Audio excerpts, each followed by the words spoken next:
शरद कुमार, ये चारों ब्रह्मा जी के मानसिक पुत्र थे। इन चारों से सृष्टि विस्तार के लिए कहा।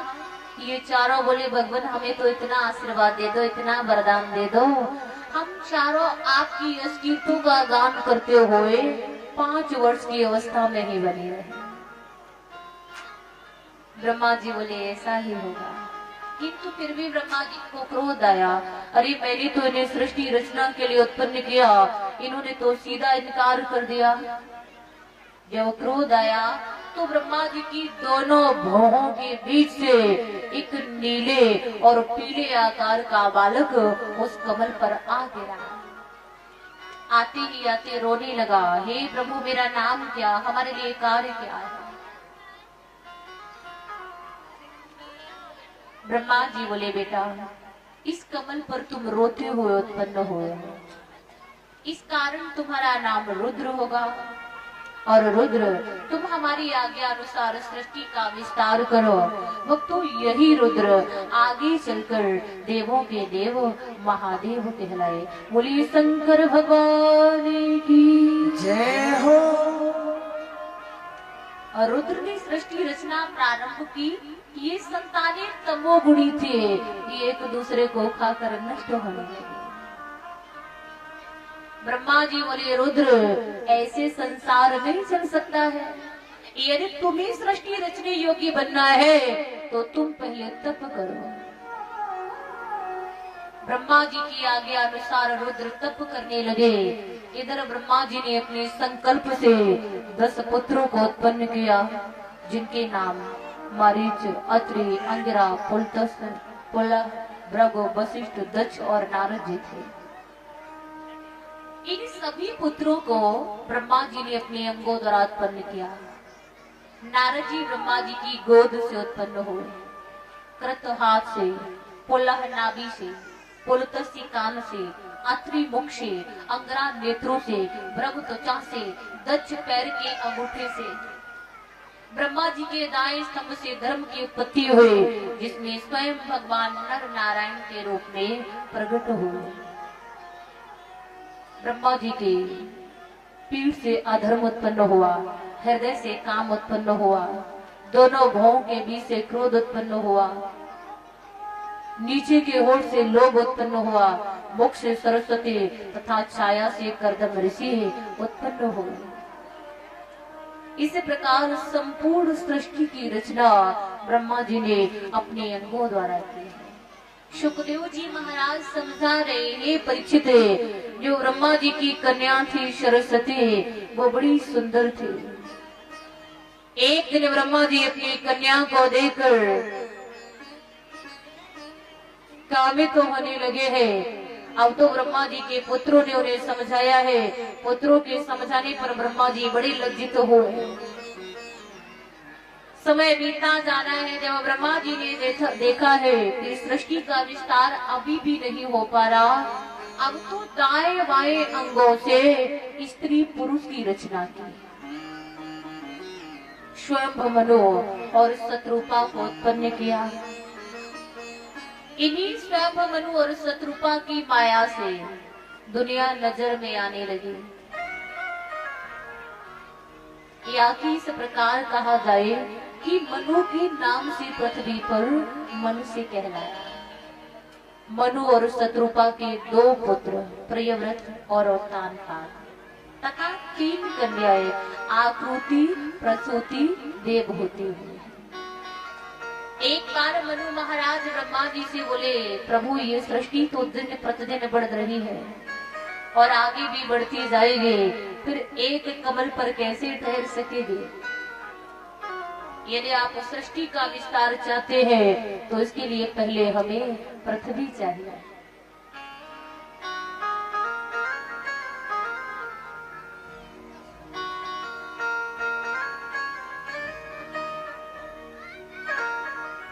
बोलिए बांके बिहारी लाल की जय हो। आज ब्रह्मा जी ने नारायण भगवान का ध्यान किया। उसी समय भगवान ने 12 अवतार धारण किया। बोलिए 12 भगवान की जय हो। 12 भगवान जल के अंदर अंदर गए हैं जहाँ हिरण्याक्ष दैत्य पृथ्वी को लिए था, जल के अंदर हिरण्याक्ष का अंत किया, पृथ्वी को ले आए, जल के ऊपर रख दिया, जिस पर सृष्टि का विस्तार होने लगा। मनु महाराज ने तीनों कन्याओं का विवाह किया।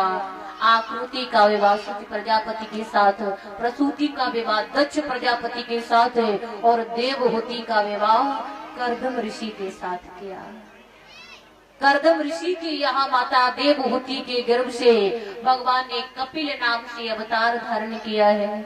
कपिल भगवान ने अपनी माँ को सांख्या शास्त्र का उपदेश दिया। दक्ष और प्रसूति की 16 कन्याएं हैं, जिनमें से उन्होंने 13 कन्याएं धर्म को दे दी, 2 पितरों को दे दी, और जो 16वीं सती जी रहे उनका विवाह शंकर भगवान के साथ कर दिया। सुखदेव जी महाराज समझा रहे, हे परीक्षित, अब मैं तुम्हें पहले दक्ष कन्या सती का चरित्र श्रवण करा रहा हो, उसी ध्यान पूर्वक सुनो। सुनो राजन।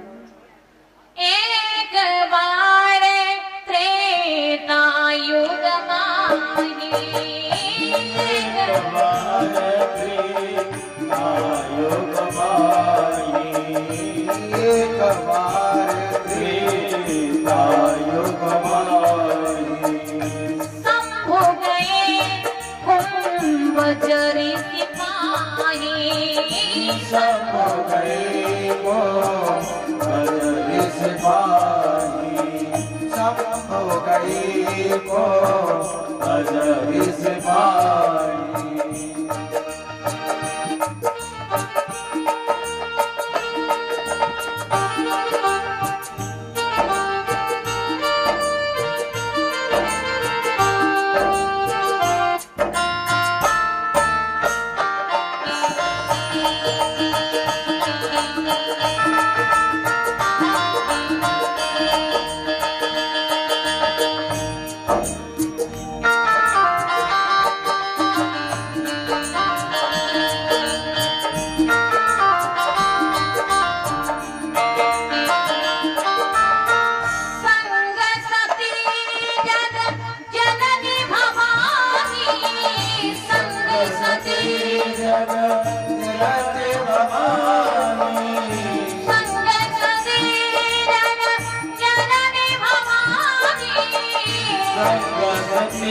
जग जननी भवानी, मुझे ऋषि अखिलेश्वर जाने, मुझे ऋषि अखिलेश्वर जाने, मुझे ऋषि अखिलेश्वर जाने।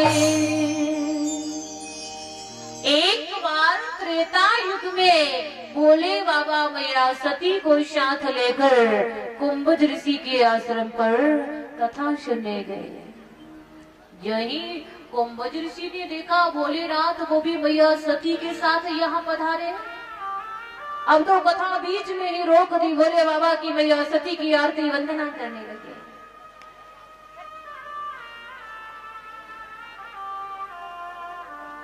एक बात बताना, आपको जिसके आने की कल्पना तक न हो, जिसके आने का आप सोच भी न सकते हो, वो आकर आपके दरवाजे पर खड़ा हो जाए, आपकी क्या हालत होगी? अच्छा मानिए कोई आकर आपसे अचानक कह दे कि हमारे प्रदेश के जो मुख्यमंत्री जी हैं वो हमारे दरवाजे पर, आपके दरवाजे पर आए हैं, खड़े हुए हैं, फिर क्या करेंगे आप? जिसकी आने की कल्पना तक न हो, कल्पना तक न की जा सकती हो, वो आकर खड़ा हो जाए तो क्या हालत होगी? देखा कुंभज ऋषि ने बोले बाबा वो भी मैया सती के साथ यहाँ पधारे।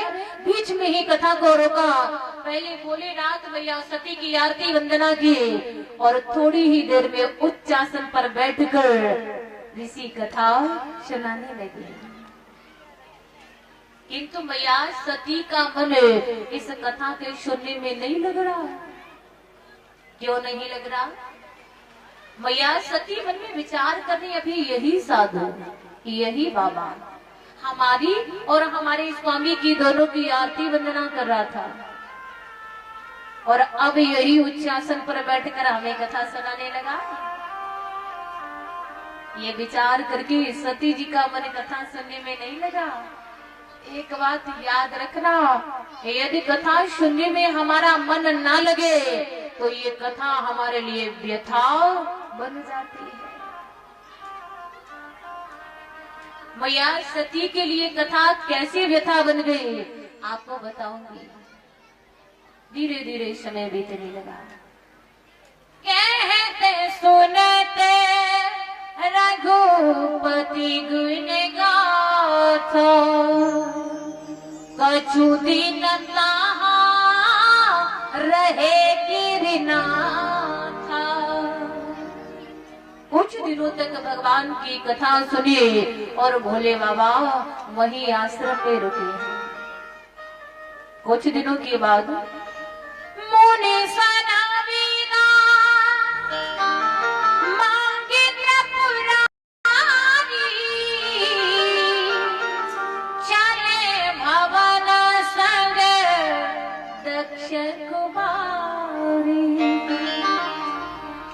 कुछ दिनों के बाद भोलेनाथ विदा मांगकर ऋषि से वापस चले कैलाश पर्वत के लिए।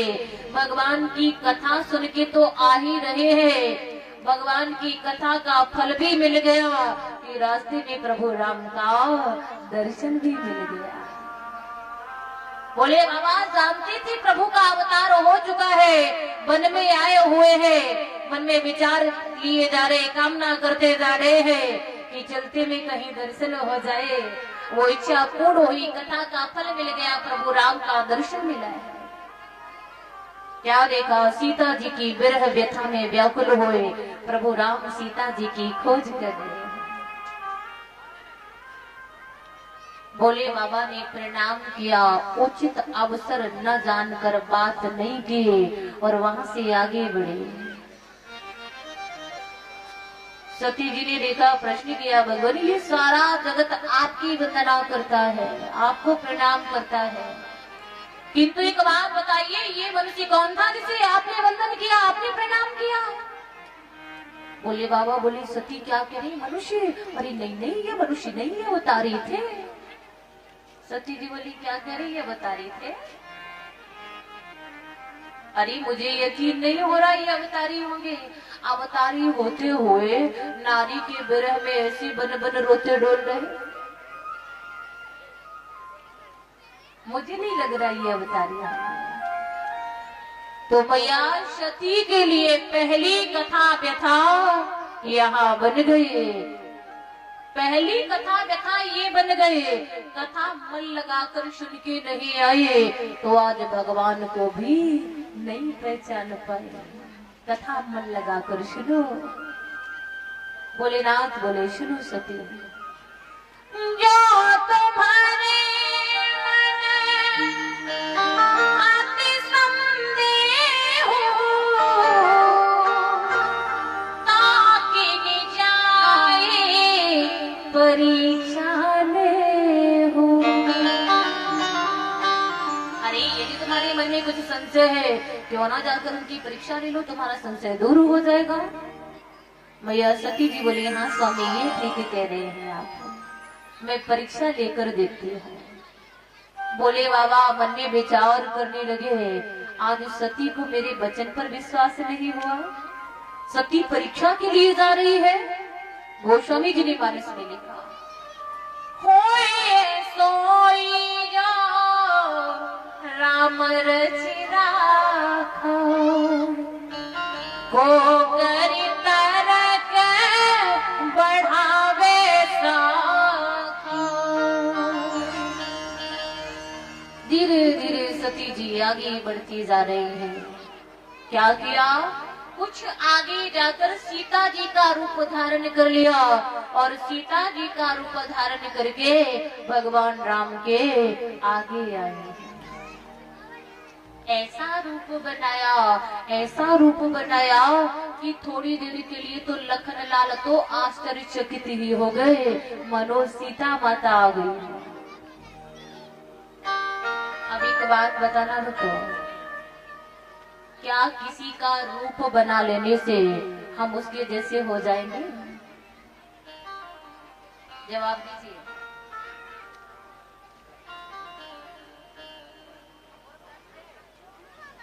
किसी के जैसा रूप बना लेंगे, हम उसके जैसे हो जाएंगे। चेहरे का मास्क हमने किसी का बनाकर पहन लिया, अब एक बात बताना, क्या उसके जैसे हो जाएंगे हम? चेहरा तो हम किसी के जैसा बनवा सकते हैं, किंतु उसके वाले गुण कहां से लाएंगे? क्या उसके वाले गुण ला सकते हैं? अब सीता जी बनकर सती जी आ तो गए, किंतु सीता जी वाले गुण कहां से लाए? सीता जी भगवान राम के कहां चलती थी, आगे या पीछे? जरा जोर से बताओ। पीछे पीछे। और सती जी सीता जी बनकर आई तो ये कहां चल रही भगवान राम के? आगे आगे। सीता जी चलती थी प्रभु राम के पीछे पीछे, और सती जी सीता जी बनकर चल रही है प्रभु राम के आगे आगे। जो ही भगवान राम ने देखा, उसी समय जोरे पानी प्रभु कीने प्रणाम, जोरे पानी प्रभु कीने प्रणाम, जोरे पानी प्रभु कीने प्रणाम। पिता समेत निज नाम, पिता समेत निज नाम, पिता समेत निज नाम।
आज भगवान राम ने दोनों हाथ जोड़कर प्रणाम किया।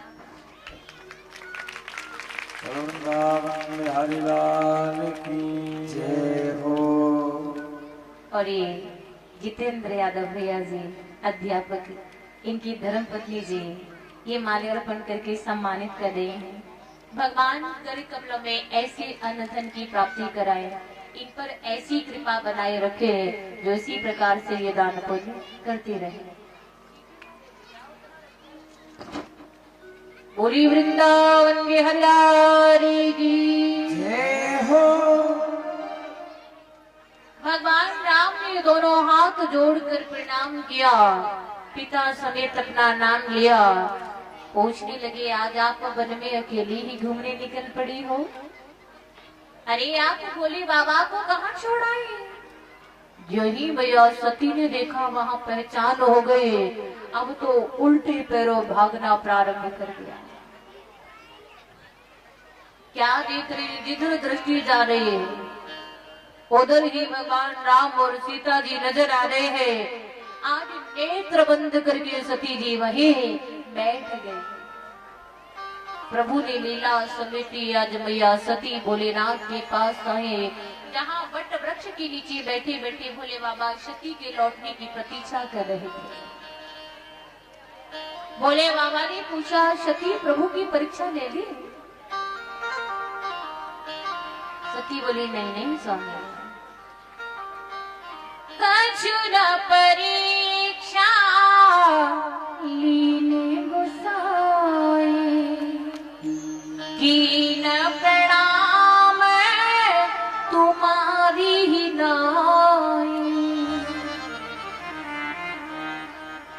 इस आदि चौपाई में सती जी ने झूठ बोला, कछु न परीक्षा ली ने गोसाई। किंतु कुछ विद्वान कह रहे आगे की चौपाई में तो सारी बात सच बता दी। कीन प्रणाम तुम्हारी ही नहीं, जैसे आपने उन्हें प्रणाम किया था वैसे उन्होंने मुझे प्रणाम किया। कीन प्रणाम तुम्हारी ही नहीं, जैसे आपने उनकी वंदना की थी उन्होंने मेरी वंदना की और मैं वापस चली आई। इस चौपाई में मैया सती ने भगवान भोलेनाथ से झूठ बोला है।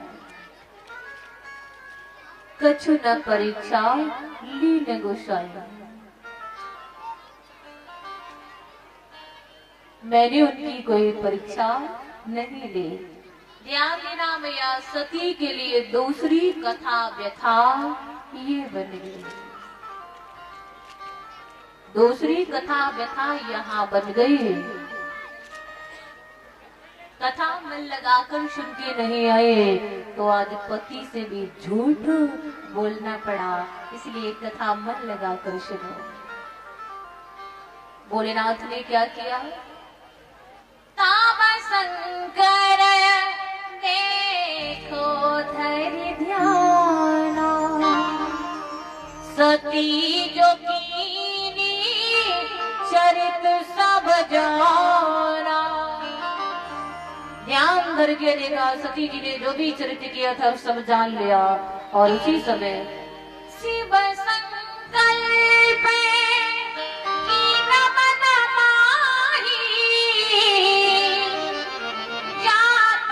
भेटे सती बनाही। मन में ही संकल्प कर लिया, प्रतिज्ञा कर ली, प्रण कर लिया, यदि सती जगत माता का रूप धारण कर चुकी है तो अब सती को इस शरीर में मैं पत्नी दृष्टि से नहीं देख सकता, त्याग कर गया।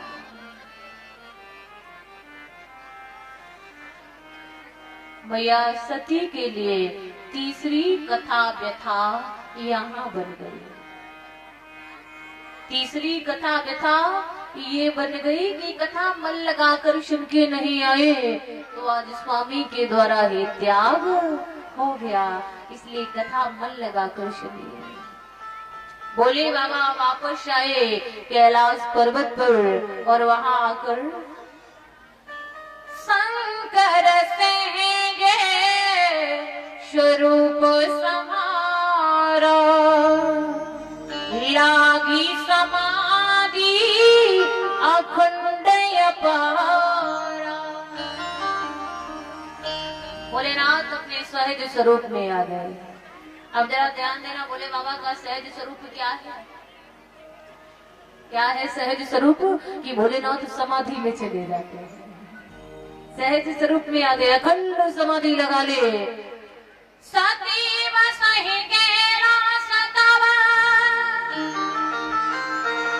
अधिक सोच मन माहि, मरम न को जाने कछु जुग समति बस सिराहि। एक एक दिन एक एक युग की भांति बीत रहा है, कुछ भेद समझ में नहीं आ रहा।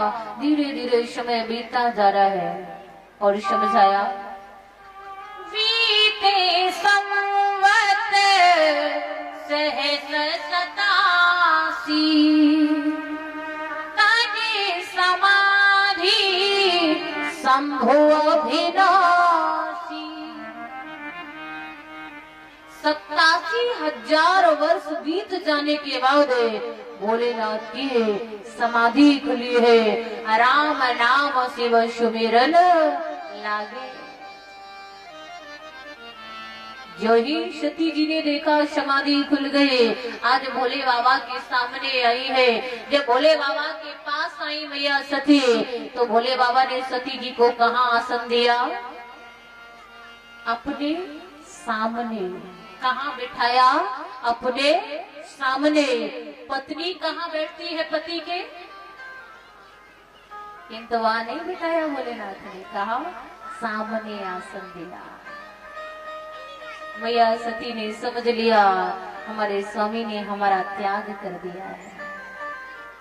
बोले बाबा ने नहीं बताया सती मैंने तुम्हारा त्याग कर दिया है। अब इस प्रसंग से हमें क्या प्रेरणा लेनी है? इस प्रसंग से प्रेरणा लो कि यदि कोई बात किसी को बताए बिना काम चल सकता है और वो बात उसके दिल को कष्ट पहुंचाने वाली है तो वो बात उसे मत बताओ। भोलेनाथ ने भी नहीं बताया सती मैंने तुम्हारा त्याग कर दिया। सती जी ने स्वयं से ही जान लिया है, बड़ी चिंतित रहने लगे। तो बोले बाबा नाना प्रकार की कथा सुनाकर सती जी के चिंता को दूर करने लगे। आज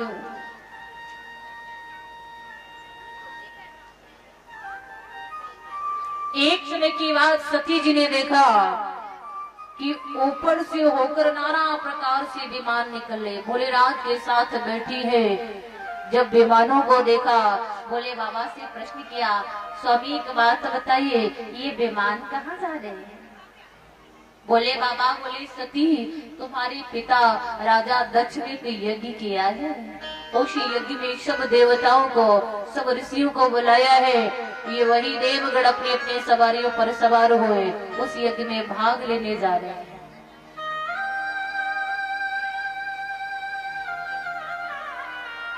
सती जी बोली स्वामी मेरे पिता ने यज्ञ किया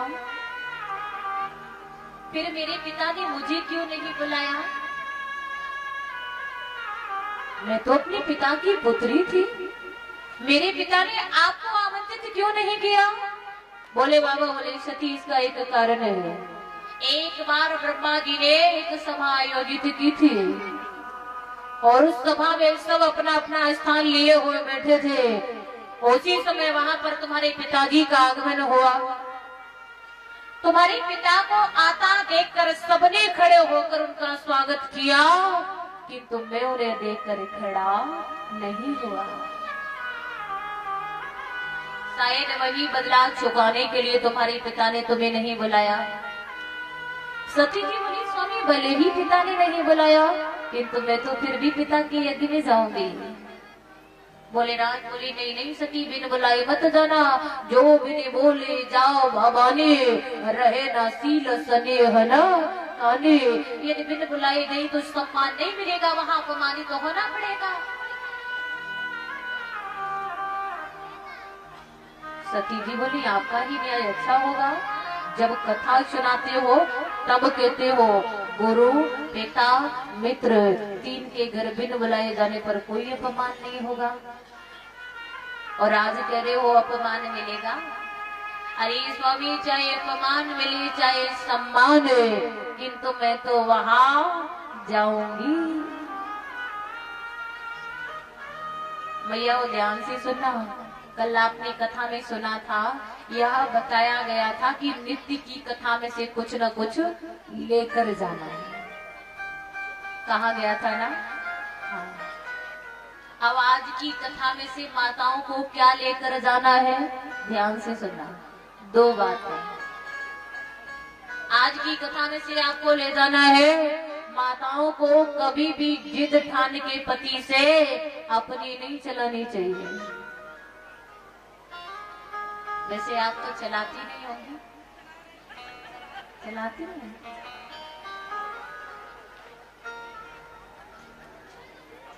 जब मैंने कहा आप तो चलाती नहीं होंगी, करीब चलाते हैं। बड़ी बोली है, स्वयं से मान भी लिया कि हम चलाते हैं। चलाते हैं तो बताएंगे, सही बात है। जब आप चलाते हैं तो बताएंगे। घर में सी पलटी की चलती है ये आपकी नहीं चलती, आपकी किसकी चलती? इन्हीं की। तब तो माताओं ने सही कहा चलाते हैं, सब चलाती हैं। आप ना चलाते हैं। अच्छा कह रहे जिस घड़ी चलाते हैं। चलो आज तक चलाती रही कोई बात नहीं, अब आज के बाद कभी जिद ठान के अपनी नहीं चलानी है। मैया ये बात घर तक लेकर जानी है, ये नहीं यहाँ बड़े ध्यान से सुन ली बस घर गए तो बस झाड़ के ज्यों के त्यों पहुंच गए। घर लेकर जाना है, घर जाकर आप पर कथा का असर दिखना चाहिए। घर के सदस्य कहें कि आप कथा सुनकर आए हैं। आज के बाद कभी जिद ठान के पति से अपनी मत चलाना। पति से जिद ठान के अपनी किसने चलाई? सती जी ने। परिणाम क्या हुआ? शरीर त्याग देना पड़ा। और दूसरी बात क्या ले जानी है, कभी भी माताओं को पति को आदेश नहीं देना चाहिए। आप आदेश देते हैं? नहीं देते? पीछे वाली अब तो माताएं कह रही हम आदेश नहीं देते। इस पार्टी से पूछ लिया जाए किसका आदेश चलता है, पूछ लिया जाए। हाँ पूछ लो। आप बताएंगे घर में किसका आदेश चलता है? किसका? ये नहीं को चलता है। अब भैया भाइयों की तरफ से तो जवाब आ रहा, आप ही का आदेश चलता है। चलता है? जमानो ये जाकर आदेश चलाए देकर नहीं। अपनी कोई बात मनवानी है, निवेदन करिए, प्रार्थना करिए, विनती करिए, आदेश मत दीजिए। भैया ये बात घर तक लेकर जानी, ठीक है ना? आदेश मत दीजिए पति को। आदेश किसने दिया था पति को? ध्यान से सुनो। आदेश सीता माता ने दिया, जाओ प्रभु इस मृग को पकड़ के लाओ। यहाँ सीता माता कोई निवेदन नहीं कर रही, कोई प्रार्थना नहीं, कोई विनती नहीं, सीधा सीधा आदेश दे डाला, जाओ इसे पकड़ के लाओ। पति को आदेश दिया, परिणाम क्या हुआ सब जानते हैं। इसलिए निवेदन है, कभी जिद ठान के पति से अपनी मत चलाइए और कभी पति को आदेश मत दीजिए। कितनी माताएं हैं जो हमारी ये दोनों बातें घर तक लेकर जाएंगी। जो घर तक ले जाएंगी जरा हाथ खड़ा कर देना। जो घर तक ले जाएंगी उठाओ हाथ ऊपर की ओर। और जो नीचे हाथ करे बैठी तुम यहीं गाड़ी के चली जाओगी। सबको घर तक लेकर जाना। नित्य कथा में से कुछ न कुछ ले जाना है। बोली वृंदावन में हरिलाल की जय हो। बोली रात ने सती जी को पिता के आंगन जाने की आज्ञा दे दी। समझ लिया सती तो लौट के नहीं आएंगे। वस्त्र आभूषण सब साथ ले जाने को कहा। यदि इसकी वस्त्र आभूषण यहाँ रह जाए तो वो हमारे भजन में विघ्न करेंगे। अब इस प्रसंग से हमें जीवन में क्या प्रेरणा लेनी है? हमें ये प्रेरणा लेनी है, हमें भी घर में कोई ऐसी वस्तु नहीं रखनी चाहिए जिससे हमारा ये मन बिगड़े। याद रखना, मन बिगड़ तो बहुत जल्द जाता है किंतु उसे संभलने में काफी समय लग जाता है। इसलिए मन को बिगड़ने न दो।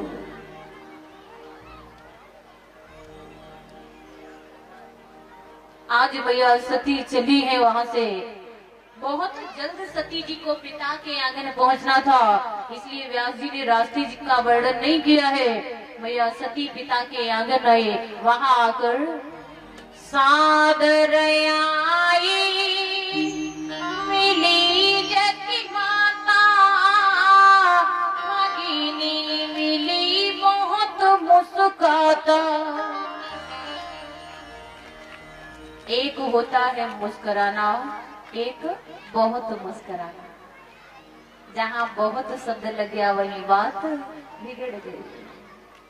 धीरे धीरे सती जी वहां से आगे बढ़ी, यज्ञशाला में पहुंचे। यज्ञशाला में क्या देखा? बोले रात को भाग नहीं मिला है। बोली पिताजी आप ये क्या कर रहे हैं? मेरे स्वामी की इच्छा के बिना, मेरे स्वामी को भाग न देते हुए आप जो यज्ञ कर रहे हैं ये यज्ञ पूर्ण होने वाला नहीं है पिताजी। लिखा भी है, भगवान कहते हैं दोनों आलम में उसका गुजारा नहीं। जो नबी का नहीं वो हमारा नहीं। नबी कौन है? इन्हीं शंकर भगवान को हमारे मुस्लिम भाइयों ने नबी कहकर बुलाया है। भगवान कहते जो शंकर भगवान का भक्त नहीं होता वो भक्त मुझे भी अच्छा नहीं लगता। मानस में लिखा शिवद्रोही मम भक्त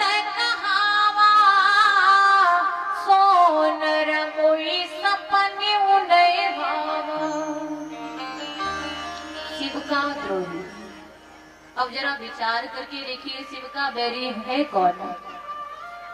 पुराणों में प्रसंग आए हैं। भगवान विष्णु का बैरी हुआ हिरण्यकश्यप हिरण्याक्ष, प्रभु राम का बैरी हुआ रावण, भगवान श्री कृष्ण का बैरी हुआ कंस, किंतु शिव का बैरी कौन है? तो शिव का बैरी है कामदेव। कौन है शिव का बैरी? कामदेव। और भगवान कहते हैं कामी पुरुष तो मुझे स्वप्न में भी अच्छा नहीं लगता। कामी क्रोधी लालची इनसे भक्ति न होए, भक्ति करे कोई सूरमा, जाति वर्ण कुल खोए। कामी पुरुष मुझे अच्छा नहीं लगता। निर्मल मन जन सोई मोय पावा, मोहि कपट चल छिद्र न भावा।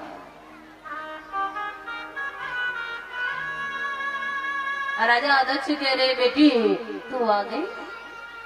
अरे मैंने तो तेरे लिए कोई पत्र नहीं भेजा, कोई सूचना नहीं भेजी, तो तुझे नहीं आना चाहिए था, तू क्यों आई बेटी?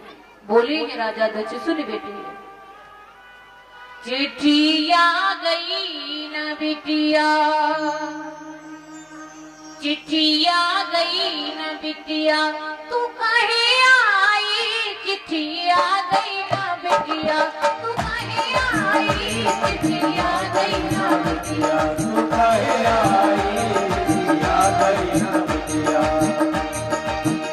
चिट्ठी आ गई न बिटिया, चिट्ठी आ गई न बिटिया, तू कहे आई, चिट्ठी आ गई न बिटिया, तू कहे आई, चिट्ठी आ गई न बिटिया, तू कहे आई, चिट्ठी आ गई न बिटिया।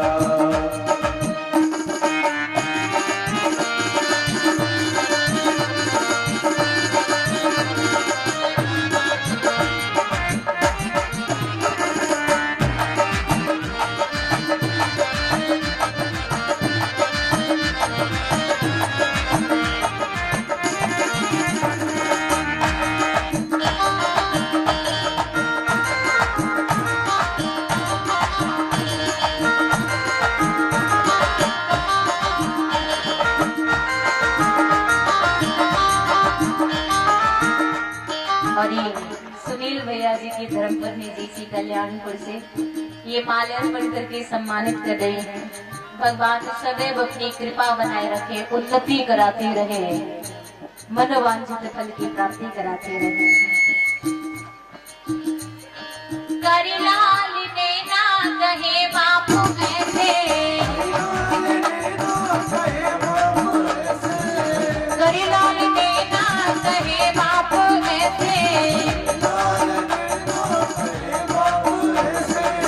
किसने बुलाई तू आई है कैसे, किसने बुलाई तू आई है कैसे, किसने बुलाई तू आई है कैसे, किसने बुलाई तू आई है कैसे। और यही पिता के लाल नेत्रों को देखा उसी समय देखी आंखों को आंखें, देखी आंखों को आंखें, कुछ नहीं आई, चिट्ठी आ गई ना बिटिया, कुछ नहीं आई, चिट्ठी आ गई ना बिटिया, तू कहे आई, चिट्ठी आ गई न बिटिया।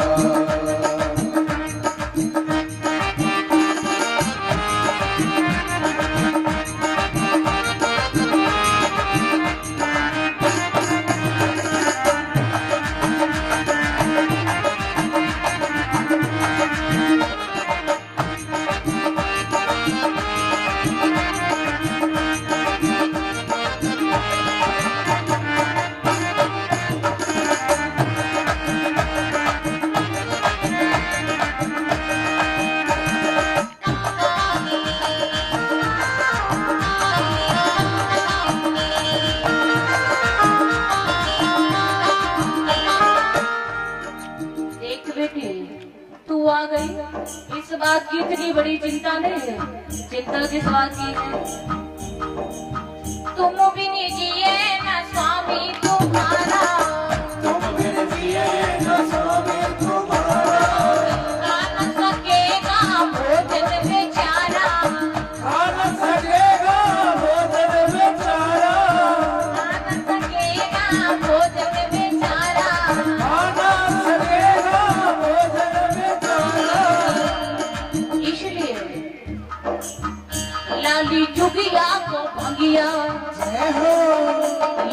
युतिया को भंगिया खिलाए आई चिट्ठिया गई नवतिया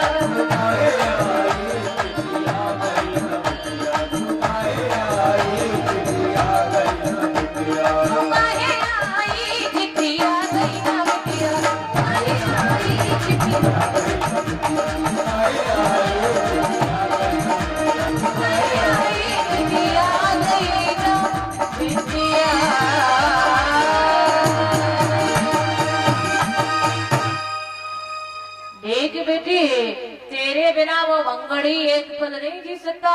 तो पहले ये बताओ, उस मंगड़ी को ढेर सारा मांग खिला के आई है नहीं?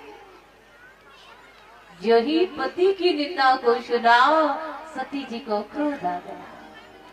मानस में लिखा भी है, हरिहर निंदा सुनहि जो काना, होई पाप घात समान। जो नारिया पति की निंदा या जो भक्त भगवान की निंदा कानों से सुनता है, जिस प्रकार का गौघाती पापी होता है, उसी प्रकार का इन्हें भी बताया गया। भगवान की निंदा हो रही है, यदि आप वहाँ कुछ नहीं कर सकते तो वहाँ से उठकर चले आओ। सती जी को क्रोध आया, बोली मुझे बड़ा कष्ट हो रहा है कि शिव की निंदा करने वाले दक्ष की मैं कन्या हूँ। हे पवन देव, यदि आप हमारे स्वामी शिव तक पहुँच सके तो हमारी छोटी सी सूचना हमारे स्वामी से कहना। ये सती अपने सत पर अनल देव की गोद में प्रस्थान कर रही है। एक पिता के अन्यायों पर बेटी अपना बलिदान चढ़ा रही है।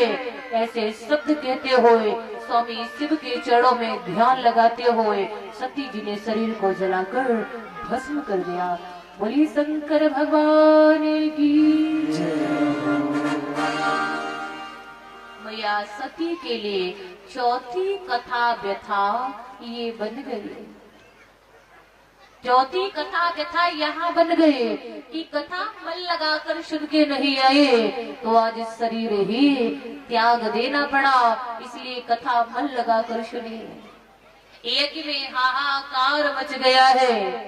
प्रभु जी ने कृत्वा राक्षसी को प्रकट किया है। जब वो भोलेनाथ ने सती जी के भस्म होने की सूचना पाए, एक बाल अपने सिर से लेकर जमीन पर पटका है, जिसके जड़ भाग से भट्ट वीरभद्र उत्पन्न हुआ, ऊपर के भाग से काफी गढ़ उत्पन्न हुए, सभी को भेज दिया है वहां। भट्ट ने आते ही आते क्या किया, राजा दक्ष का शीश काटकर उसी यज्ञ में जला दिया।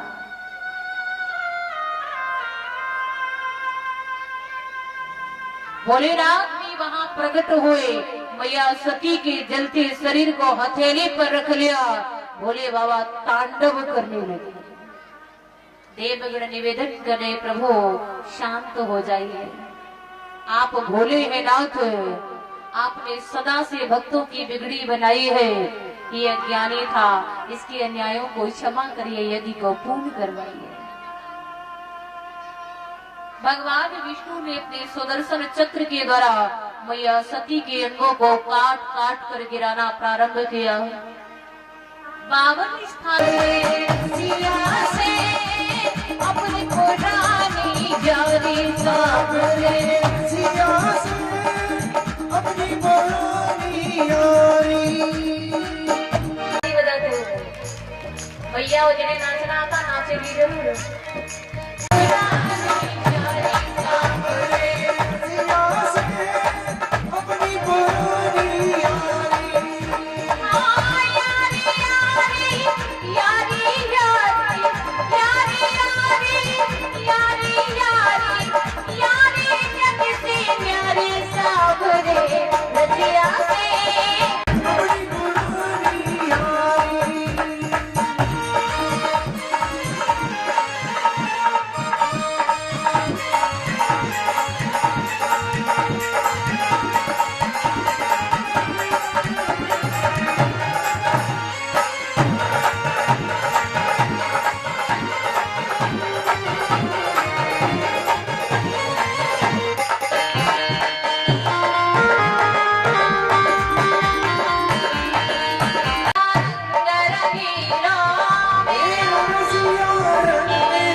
जो बैठी हुई है, आप में से किसी को ना चलाने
बोलिए बाकी बिहारी लाल की जय हो। यज्ञपति महाराज परीक्षित जी, परीक्षित जी महाराज एवं यज्ञपति महाराज दोनों लोगों में से कोई नहीं दिख रहा। आरती के लिए आ जाए। आप सब स्थान पर खड़े हो जाए आरती के लिए। सभी खड़े होकर के बड़े भाव श्रद्धा के साथ। अच्छा, कमेटी से कोई आ जाए। चलो आगे परीक्षित जी।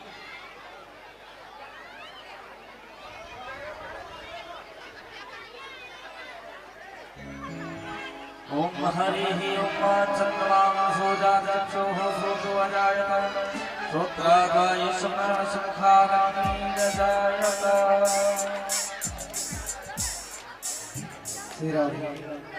बाकी बिहारी तेरी आरती गाओ, मन बिहारी तेरी आरती गाओ, बाकी बिहारी तेरी आरती गाओ। आरती गाओ प्यारे, आरती गाओ प्यारे, आपको मनाओ हे गिरधर तेरे आरती गाओ। रमण बिहारी तेरी आरती गाओ। मोरे मुकुट प्यारे सीसे पे कौन है, मोरे मुकुट प्यारे शीश करो है।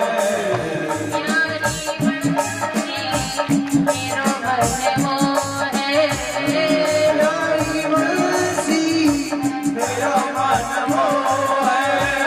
या बंसी है बलि बलि गाओ, ये गिरधर की गिरी है गंगा प्यारी, चरणों तेरी है गंगा प्यारी।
करी रे